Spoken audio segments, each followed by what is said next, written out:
pledge allegiance to the flag of the United States of America, to the republic for which it stands, one nation, under God, indivisible, with liberty and justice for all.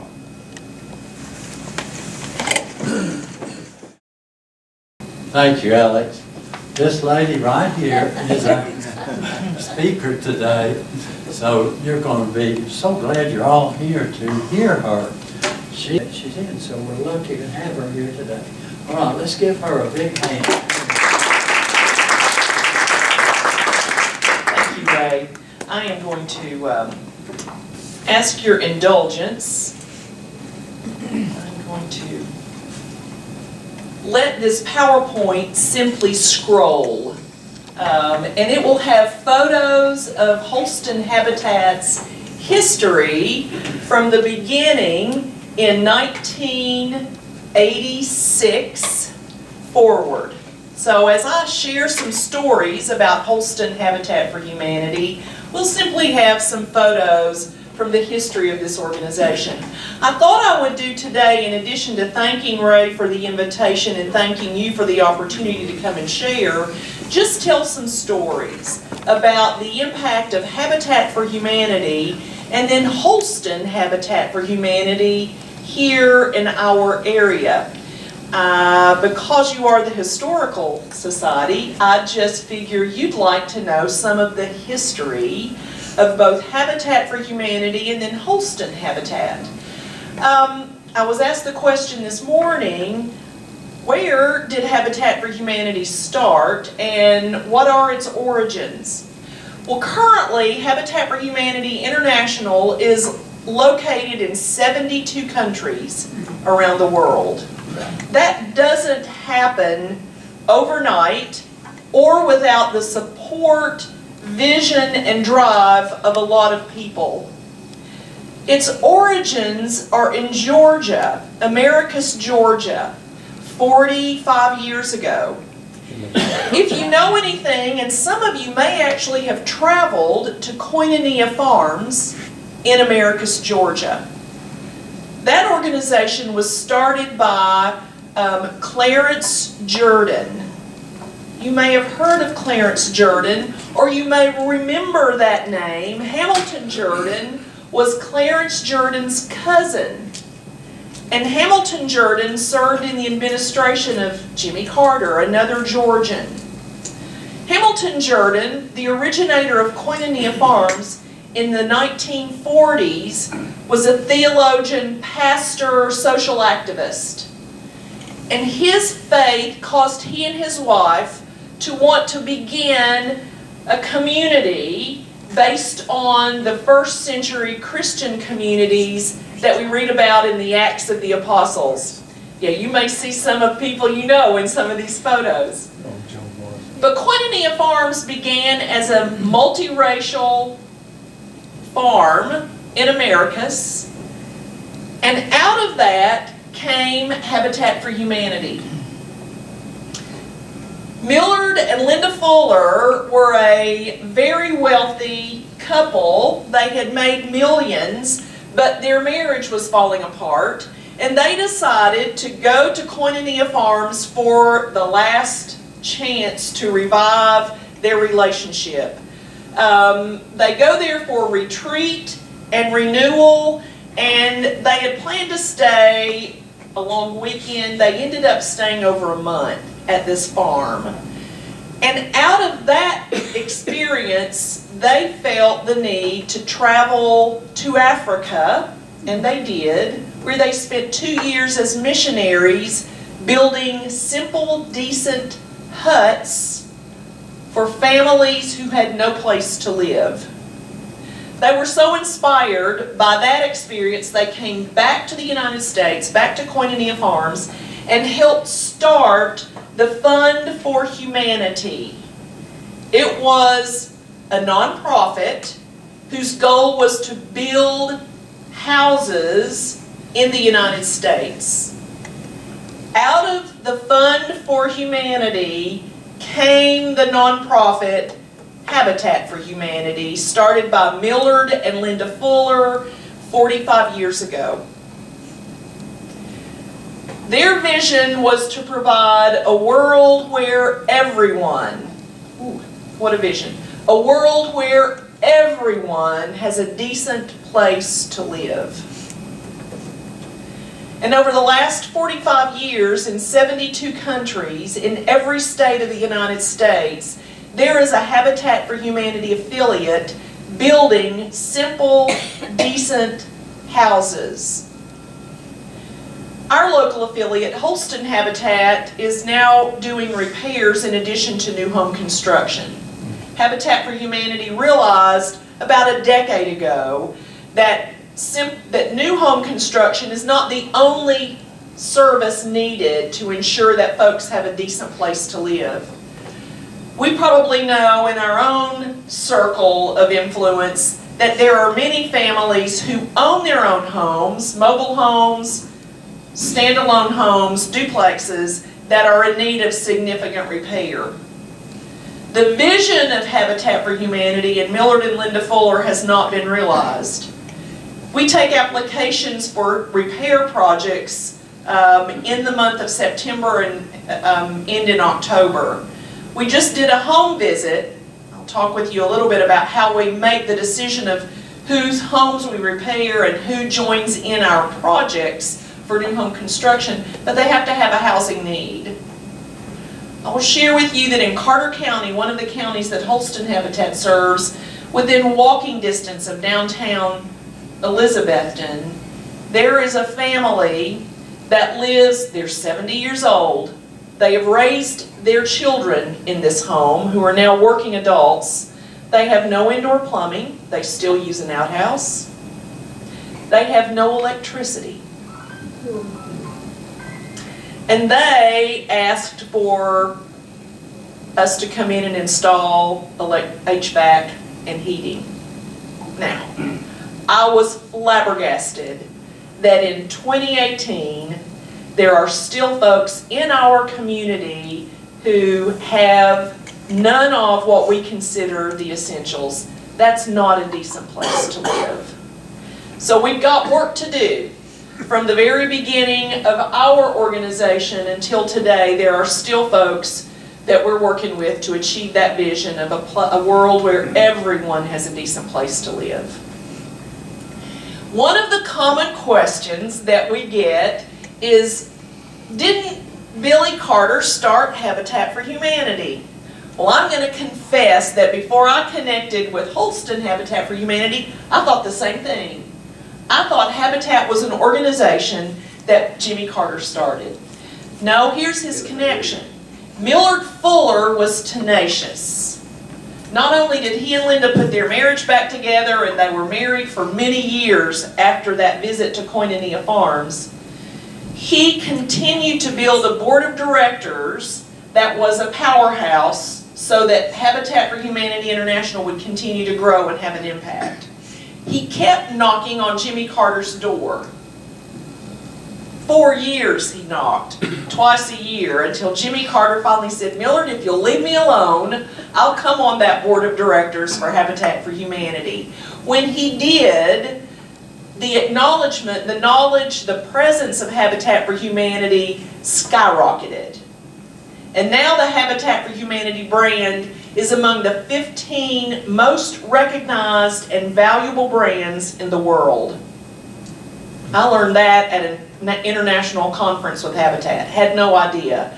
But Habitat for Humanity guards that brand. We have to use the brand in a certain way, with certain colors, just like any other international organization.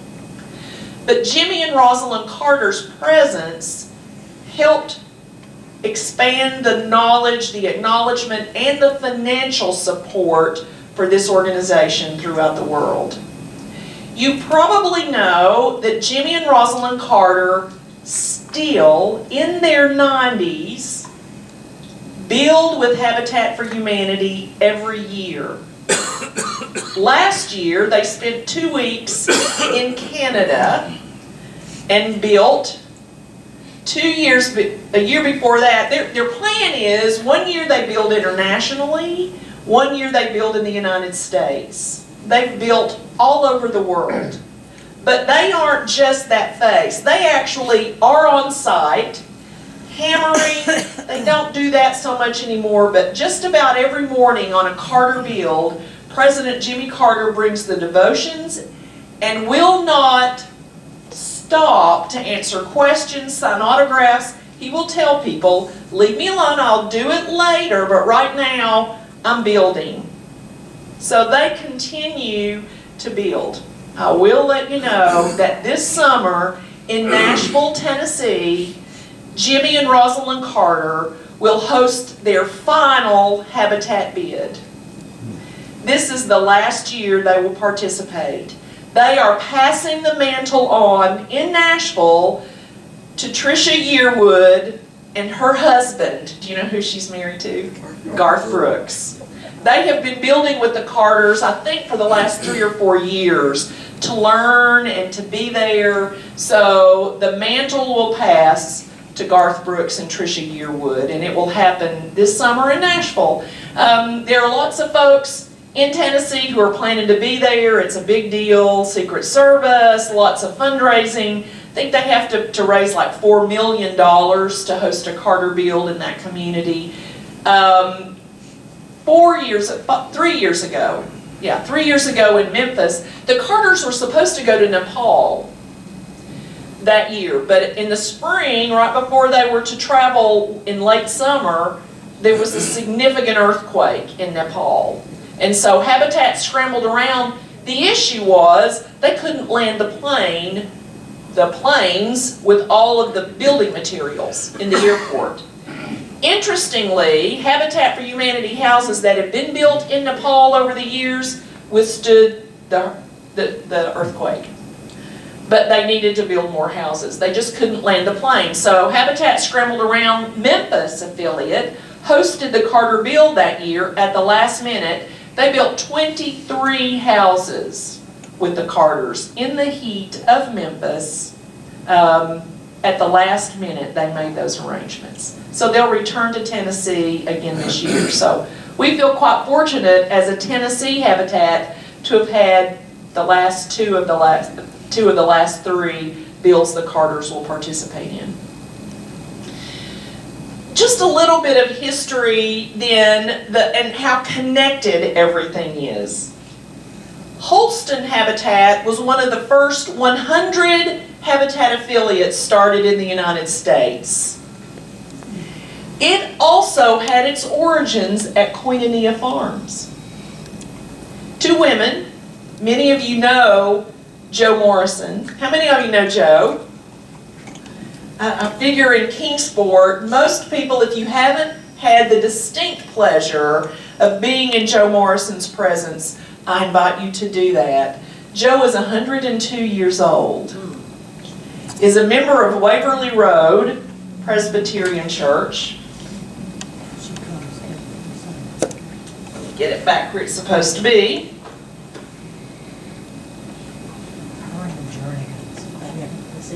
And she and her friend Elizabeth Ann Hay, who was a professor at King College at the time, visited Koinonia Farms as members of their churches.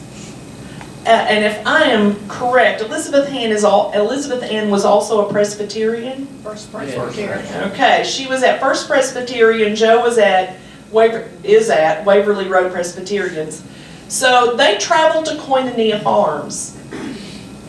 And they were so inspired by the mission of Habitat for Humanity that on their way back, Joe Morrison has shared with me, Elizabeth Ann inspired Joe that together they could start a Habitat for Humanity affiliate in Northeast Tennessee. And you know what those 2 strong women did? They started an affiliate, Holston Habitat for Humanity, had it chartered as a nonprofit organization in the state of Tennessee, and then had it affiliated with Habitat for Humanity International. And you saw the picture of the Gillenwater home, the first Holston Habitat for Humanity home built in Kingsport.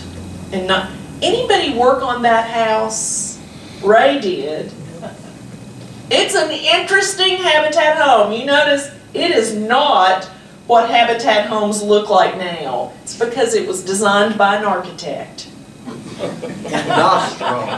And Ray reminds me, it wasn't just any architect, it was an industrial architect. And so that home does not look like our simple homes that we build now. It took a couple of years to get the funding and the volunteers, but that home was built and then dedicated in 1987. Originally, Holston Habitat, ironically, served Sullivan and Carter counties. When the organization was chartered, those were the two Tennessee counties that Holston Habitat served, building homes there. Washington County came on board next, and then ironically, the city of Bristol, Virginia petitioned and was absorbed into our affiliate. And so Holston Habitat builds and repairs homes in Carter, Sullivan, and Washington counties, Tennessee, and Bristol, Virginia. So we are an interesting Habitat affiliate in that we serve multiple counties and multiple states. There aren't many like us in the Habitat organization. We build to the highest code. So we build every house to the same building code, even though the codes are different in the municipalities and in the counties. But we do meet those building codes that are changing all the time with energy efficiency requirements and then just the building restrictions. So you saw the first house that we built, and then I think we've been through the whole PowerPoint slide. You've seen some folks that you know, probably some homes and families that you built with. So let me give you just a little bit of information about Holston Habitat for Humanity and the model that we follow. Holston Habitat, like every other Habitat for Humanity affiliate, does not give away houses. Did you know that? We do not give away houses. If you leave knowing nothing else, please remember that. Every single family who lives in a Habitat for Humanity home buys it. They have a mortgage. Holston Habitat for Humanity is the mortgage holder. We are a federally regulated mortgage lending institution. We follow all of the federal and state rules on mortgage origination and mortgage management. The difference is Millard Fuller's vision was it would be an affordable mortgage. We are one of the affiliates that still manages with a 0% interest mortgage and the commitment that our mortgage holders, our families, our Habitat home buyers, pay no more than 30% of their income toward their mortgage payments. And so the length of the mortgage, up to 30 years, depends on their ability to repay at that amount. Last year in January, the Johnson City Press Chronicle did a story, and I don't think it also, even though they're sister papers, I don't think it appeared in the Kingsport paper. But in January last year, the news story headline was 50% of Washington County renters pay more than 50% of their income in rent. Think about that with me. Johnson City is the highest renting community in our counties, in part because there's a university there. And that always has more renters when you have a university community. Think about that. How many of us could meet our other financial obligations if we paid 50% of more of our income just in our rent or our mortgage? That's considered a housing burden. And so the goal is that we want our Habitat families to succeed. We've had many of those who paid off their mortgages. Now, I've got some photos in here of families who come in. We just had a family last week that came in and paid off the mortgage. We'll celebrate and whoop with them. We usually do a video of how and why they came to Habitat and what it's meant for their families to not only live in a safe, energy efficient, affordable home, becoming taxpayers, becoming families whose children's health improves, becoming families whose work attendance improves, whose children's school performance improves, and who simply are a part of the community in ways they never thought they would be. Wanda, one of our Kingsport homebuyers, tells this story. She says she thought she would live in Model City her whole life. Now, when I talked with her, I wasn't really sure what Model City is, but you all know what Model City is. She said she was convinced she'd live in Model City all of her life. And she'll tell you to this day, she's got the most beautiful Habitat for Humanity home that we've ever built. She is so proud of her Habitat home. Once she moved in, she faced some significant medical challenges, but was able to continue paying her mortgage and still lives there to this day. She is convinced that having that home helped her survive the medical challenges that she faced. I just saw that family on Saturday. They came and marched in the Johnson City Christmas Parade with us, committed to spreading the word about Habitat for Humanity because they are living in a Habitat home. The daughter is now a junior in high school and is planning to go to college. She's got the stability that's helped her keep her grades up and then continue on to make a success of her life. We've never done a longitudinal study in Tennessee, but in the state of Wisconsin, the Wisconsin Habitat for Humanity did a long-term study. They looked at many factors, but the one that most spoke to me was the 19-page report on the increased success of children. They looked back over their entire history and then looked at their successes. And one that spoke to me was the measurement of the improvement of the children's school scores. You never see this statistic. No, I've never seen this statistic. But 100% of the parents who had moved into a Habitat home with children, 100% said there was an improvement in their children's school participation, grades, and test scores. Even those, there were about 15% that at the beginning of the study said, my children are doing well in school.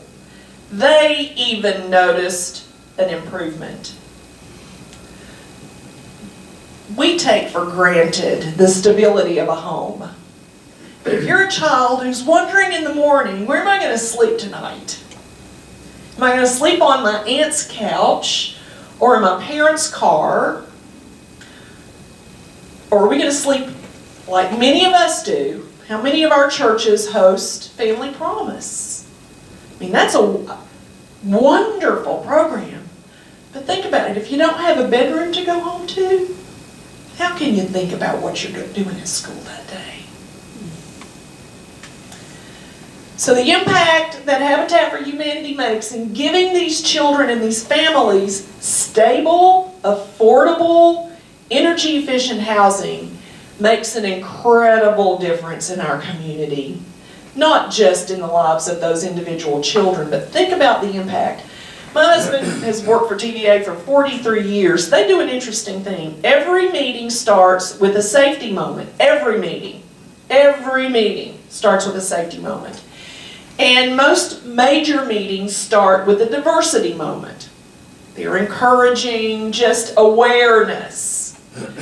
The last diversity moment he was a part of was an African-American gentleman who grew up in Memphis. And the impact, he said, of one person.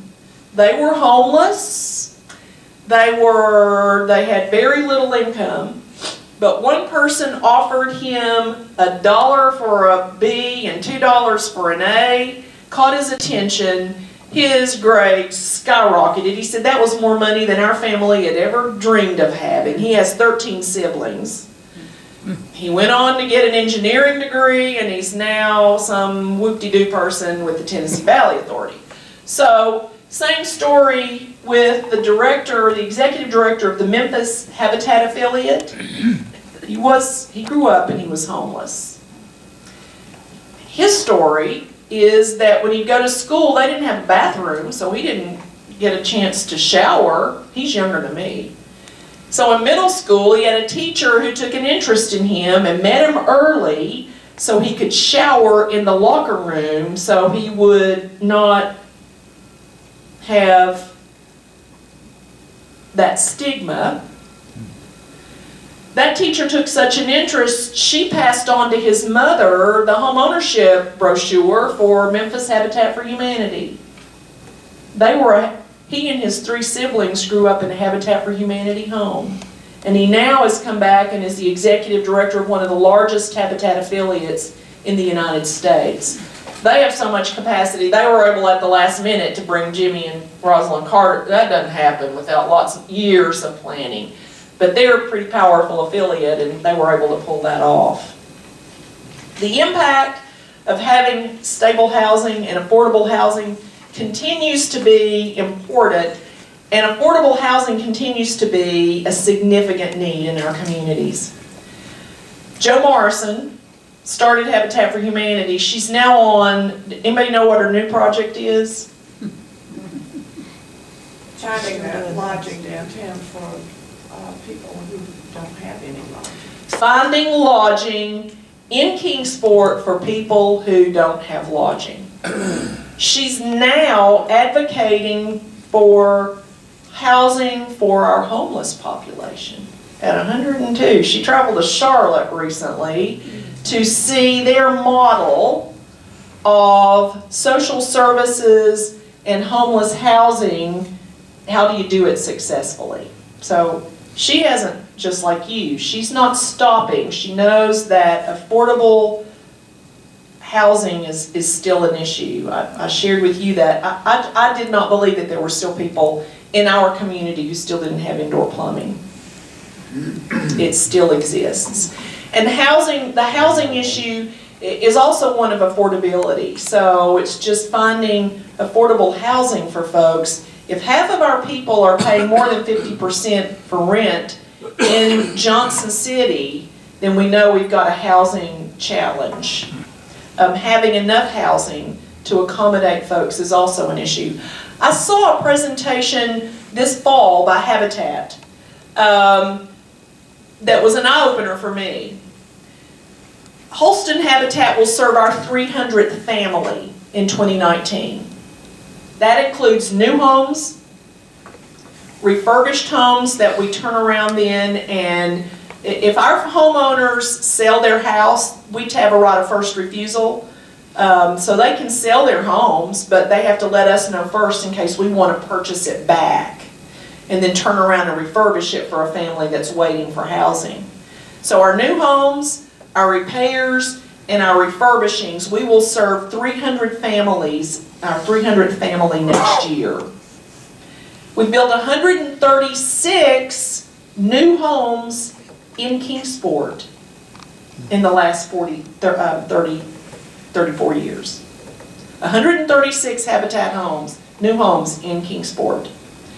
But the message that I saw last year that was a shocker to me, Habitat for Humanity is working on how do we share the message so it will be heard by decision makers about the need for affordable housing. If we say affordable housing, we often think of federally subsidized housing, and that has a certain connotation. So we're trying to figure out a way to get that message out about the need for housing without using that term. But here was their data. There are nearly 20 million families in the United States who have a housing burden or a housing need, 20 million. Guess how many Habitat homes, new homes, Habitat for Humanity built last year in the United States to help address that need of nearly 20 million families who have a housing need? I was flabbergasted. Habitat built 10,000 houses last year. They had a big bullseye. It was our impact was a tiny dot. It's a huge impact on our communities where we build. It's a huge impact on the families whose lives we touch. But you look at that big bullseye of need and that impact, we got to try to grow that in some way. And the capacity is volunteers and funding for us. How do families come into our program? The number one marketing tool for us, we do a monthly response. We look at how many people apply, how many people are approved, and how they heard about us. It's one-on-one word of mouth is our best marketing tool. If you know someone in your church who has a housing need, please have them call us. If you know someone in your sphere of influence, please have them let us know. There are 4 criteria we look at in the beginning. One is income. We serve people who are 30 to 65% of average median income. It is the working poor. They must have income because they pay a mortgage. We have teachers. We have folks in the service industry, school facility managers, restaurant managers, just a variety of folks, folks on disability. But it is those who make 30 to 65% of the average median income. They have to verify their income. The second is they must have a housing need. Need has a variety. We actually go out and make a home visit and scale their housing need based on where they live. Our board 2 years ago determined that a measure of housing need is if they can't qualify for a traditional mortgage. Even if they live in a decent apartment, but they cannot qualify for a traditional mortgage, that now is on our housing need because we want folks to have the incredible opportunity of home ownership. So income, housing need, we say willingness to partner, because our families have to provide volunteer sweat equity. A single mother has to do 350 hours of sweat equity. You know, if you're trying to work, raise a family on your own, that's kind of hard. Part of that they earn by coming to our homeownership education classes. 2 nights a month for 5 months, they come and learn about being a homeowner. They learn about codes enforcement. They have to keep their yards mowed. They're supposed to, or they'll get they'll get a letter from the city codes enforcer or the county codes enforcer that you're not maintaining your home. So they learn about that. They learn about budgeting. They have to save up $1,200 to pay half of their closing costs over that 5 months. So they have to make a budget and stick with it and document that they're saving that money. They learn about how to be a good neighbor. They learn about home maintenance. Because think about it, if you've always rented, what do you do when the refrigerator breaks or the roof has a leak? You call your landlord. We aren't landlords. We're their mortgage holder. We aren't going to come out and fix their house. So they take those classes, and that's a part of their sweat equity. They also have to spend 50 hours working with the volunteers who help build their home. So they'll build community. They'll know people and be able to interact with the folks who are helping to build their home. The fourth is their ability to repay that 0% interest mortgage. So we look at their income at the beginning and right as we close to see if their income status has changed. We've got a family, their house is built, the sole income earner lost his job. So we send the letter and say, you've got 60 days to confirm your income and that you have a job, because we can't sell that house to someone with no income, even though everything else has happened. So our prayer is that they will have that income. But we have to have 60 days of income verification so we can close on that house. It's just, we have to be good stewards of the money that's invested in those houses. So those are the 4 criteria. And when they apply, they're actually applying for a mortgage. So our application is about 8 pages. Word of mouth, as I said, is the best way for our families to find out about the program. We'll build in Johnson City in 2019 for United States Navy veteran. It is going to be our veteran build. We just got designated as a veteran build habitat affiliate. We've applied and we have to meet certain criteria, but that will be a veteran build next year. She's chosen to a lot in Johnson City where we'll build. Her story is that she and her 2 daughters lived in a rental home in Elizabethton, and she had been invited to apply to Habitat for years. She felt it was a stigma, because there is the misconception that you have to be really poor and Habitat gives their houses away. Not so. This is for working folks who buy their house back. She said what finally pushed her to apply for Habitat after having been invited for years was a really bad storm that caused, she calls it a waterfall leak, to come through her daughter's bedroom electrical outlet. And she said, I was pushed over the edge, applied, and just feel very blessed to be able to have a home. A home that my children can come and grandchildren can come back to, so that we can continue to have family events. A home that she's proud to have folks visit her in. One of the many stories of the difference that you all have made when you volunteered with or financially supported Holston Habitat for Humanity. We're a nonprofit organization. Our income comes from a variety of sources. That's usually a question I get. How much does it cost and where does the money come from to build the houses?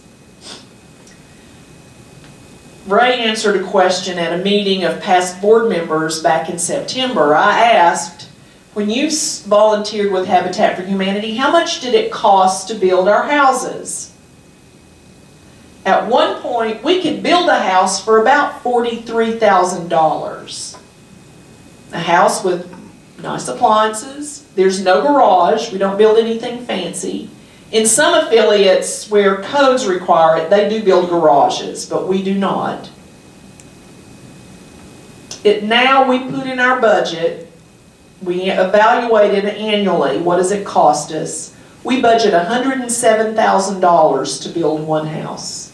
That's our average cost. We save about 20% because of volunteer labor.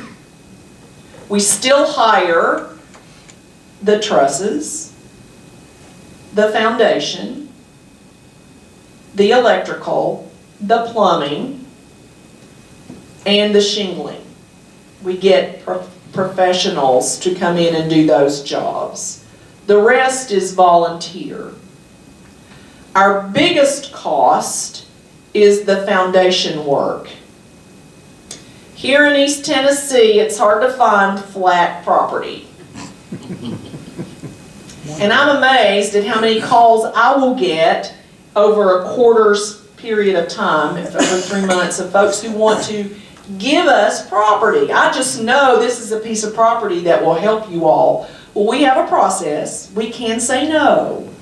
If it's going to cost us $20,000 to put the foundation in on a house because the lot is so difficult, then we will decline it, even though it looks like it would be a great deal.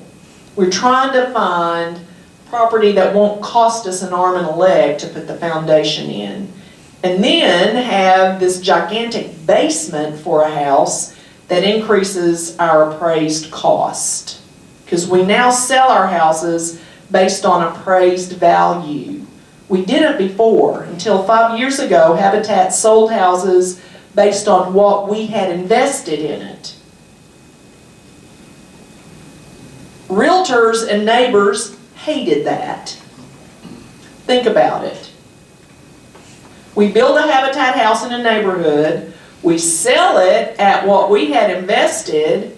We may have invested $90,000, but the appraised value could be $120,000. Guess what that does to the comps? Habitat for Humanity International changed the house pricing policy about 5 years ago. We now sell the house at appraised value. It makes our neighbors much happier. It doesn't blow the comps in that neighborhood. Where does the money come from? If it costs us on average $107,000 and we build 2, 3, and 4 bedroom houses, we've built one 5-bedroom house. It's here in Kingsport. A family of 6. And our policy, we don't put children of opposite sex in the same bedroom. So we built a 5-bedroom house here in Kingsport for a family of 6. That mom works 3 jobs. That's the largest we've built. We built a couple of 2-stories because of lot, and then you saw the Gillen Waters. That's a 2-story house with a spiral staircase in it. It's not a Habitat model. But if it costs us on average $107,000, where does the money come from to build those houses? How many of your churches have made financial contributions to Holston Habitat for Humanity? Many. Our original model was to find covenant partner churches that would pay half of the cost. So when we were building houses for under $50,000, that was a $20,000, $25,000 gift. They provide the volunteers, and we build a house. How many churches can do that now? Not many. Just the volunteer efforts for a 12 to 18 week build is hard to come by. So we've started using a faith build model. Invite 8 to 10 churches to take 3 or 4 days, provide a $5,000 contribution, and have the volunteers, the food, the prayer, and that it costs us about $5,000 a week on a construction project. That's worked really well for us. We've done one in Bristol, Kingsport, a couple in Kingsport, and a couple in Johnson City. So we're going to continue that model. That's much more doable for churches. We also have businesses that contribute. Eastman is a significant contributor financially, as are several other businesses. We also have 129 mortgages that we manage. So we have mortgage payments. And that was Millard Fuller's idea. We could recycle those mortgage payments to build more houses. Then finally, the restores. Our restores, we have a restore in Johnson City and a long-time restore here in Kingsport. They provide between 35 and 42% of our annual budget of income. So we get a significant amount of income from the restores, in addition to just general invitations for individuals to make a tax-deductible gift donation to Holston Habitat for Humanity. I've shared that next year we'll serve our 300th family, so our theme in 2019 is Building to 300. Our goal is to raise $100,000 to build that house, since it costs us about that much to build a house. So we're inviting folks to contribute to that. BAE Systems has contributed $25,000 to that effort, so we're well on our way to making that reaching that goal. Our mission is seeking to put God's love into action. Holston Habitat for Humanity brings people together to build houses, communities, and hope. And with God's blessing and the participation and support of many people like you in these communities, we've been doing that next year for 34 years. The goal is to continue to build decent, affordable housing for folks for generations to come, to make a difference not only in their lives, but in the lives of our community. I thank you for the opportunity to be here. I thank Ray for inviting me to come and speak, and really appreciate the significant support that we've had in Kingsport, because Kingsport community, Kingsport churches, and Kingsport people really have been significant in the life of this organization. So I thank you, and we'll invite you to ask me any questions. Tell me about the, you said you get the tax deductions and everything. Tell them about the kind of stuff that you can donate to them. I donated a whole lot of stuff. I've already donated a truckload at one time. Thank you. Excellent question. He asked me to talk about the tax-deductible donation and the gifts the donations that can be made to the restores. Our restores will take anything related to household, building materials. If you are remodeling and pull out cabinets, call us. We will come load them in our restore truck for free and take them and sell them. Cabinets are one of our very best sellers.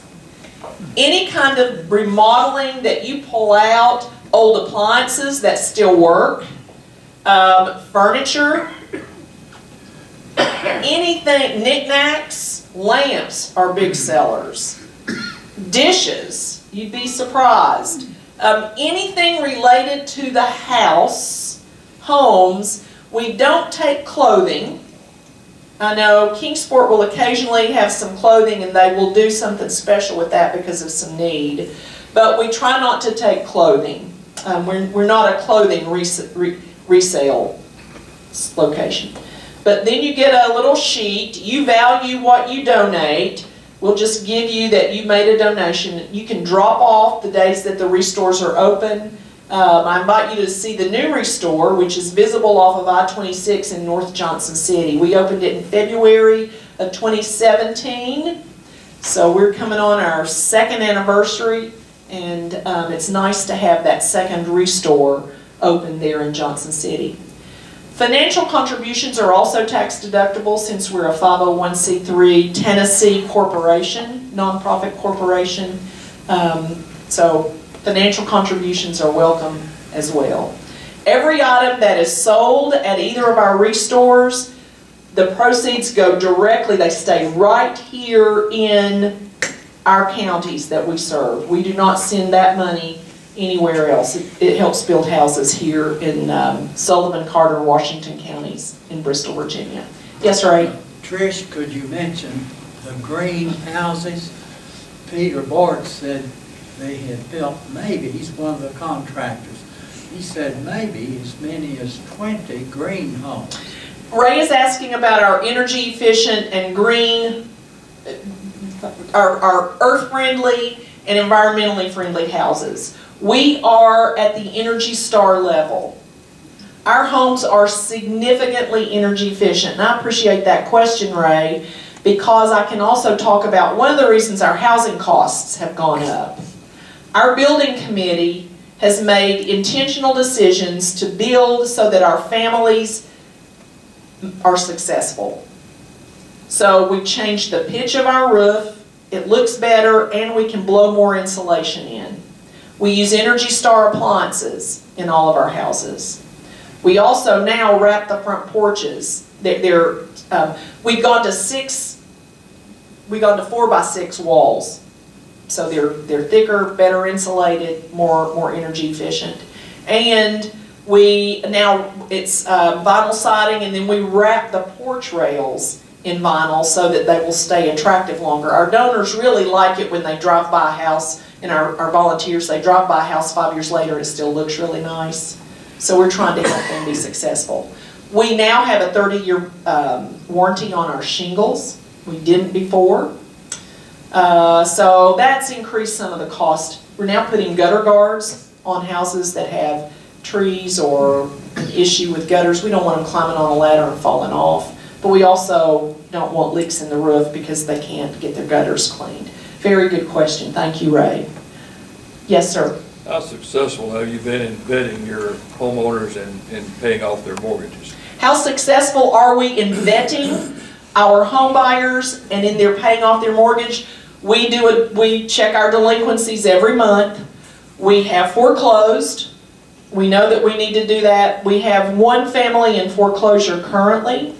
I think we had 2 foreclosures last year. We manage our 30, 60, and 90-day delinquencies. Because we have built a relationship with them prior to the mortgage, we encourage them, call us when you run into issues. Think about it, if you're making 30%, and you can look, in Sullivan County, I think if you're a family of 1, that's as little as $12,000 a year. If you run into any medical issues, you're going to have a little bit of trouble paying your mortgage. We will work with them to refinance or work out a payment plan. So they're really good about, for the most part, calling us if they see they're going to have some issues. But yes, we do have to manage our delinquencies. That's part of what we do. Good question.